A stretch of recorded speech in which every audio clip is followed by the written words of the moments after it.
Windows. Yeah. All right, Windows. Yeah, so Windows is dope. I don't even know how I found it. Like, I think in looking for a J. Cole type beat, I found this beat and I was like, oh, this is dope, but this is not what I want right now. So I'm just gonna put it to the side and finish that first one. Then we worked on this song, and I think I wrote it during quarantine, like earlier on, like we're off in school and like we're all just home. So I had all this time, and I'm like sitting in my living room looking through this window, and I'm just like, that'd be cool. That would be cool just to write something. So I just started writing to it, and like I just went back to being in New York, and I'd say that song and kind of like almost never made it. I'm just talking about myself and my growth. The first verse kind of deals with my insecurities, deals with things that I just dealt with growing up. Like growing up, I never wanted people to come over my house. I was always the kid that let me go over your house. Let's go out to do this. Let's go to their house. But not really let's go to mine, because I didn't want people to see what my home looked like. So it's dealing with that kind of insecurity on the inside of my house. Then on the outside, like if you're growing up in New York City, you go to the deli every day, you get the bacon, egg, and cheese, and you're feeling right. But I'm pretty sure like every female at a certain point knows what it's like to get catcalled, right? So we see that. You see that in New York all the time. We see that anywhere. You see it everywhere.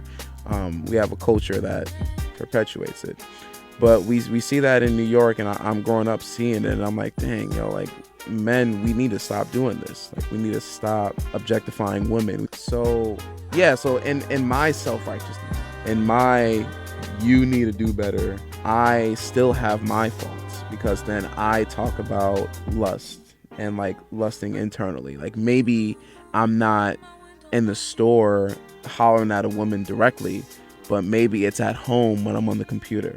Maybe it's at home when I'm in my thoughts. That is a whole nother thing, because it's like, okay, yes, you're not objectifying women in the store, but you're still in encouraging a system that objectifies women, that allows the guy to think he could do something like that in the store.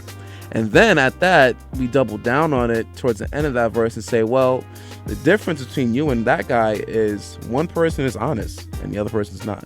One person is A-okay with catcalling a woman and objectifying a woman in person, and the other person hides what he does.